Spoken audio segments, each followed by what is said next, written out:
প্রসাদ দেওয়া শুরু হয়ে গেছে। তাই তোমরা দয়া করে আসলে বাস থেকে প্রসাদের ওঠো না। এখানে কোনো অভাব নেই, এখানে কোনো অভাব নেই। অপরাধ তো দয়া করে আশাটা ভাঙবে না। এবার কীর্তন কি করে করেছিল আমার মহাপ্রভু? একদিন প্রভু হাসি মন্দিরে আসে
প্রভু হাসি অদ্বৈত মন্দিরে আসে।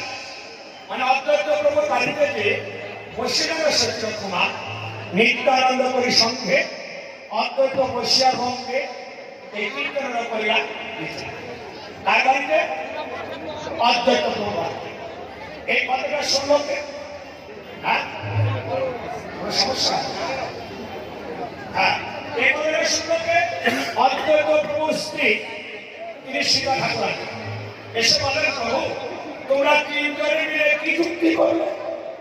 মহাপ্রভু বলল মা ঠাকুরানী সীতা কি করে সবার মনকে দিবারাত্র 24 ঘন্টা ভগবানের দিকে রাখা যায় সে আশা আমরা চিন্তা করলাম। তাই আমরা দিবারাত্র প্রহর করি কীর্তন।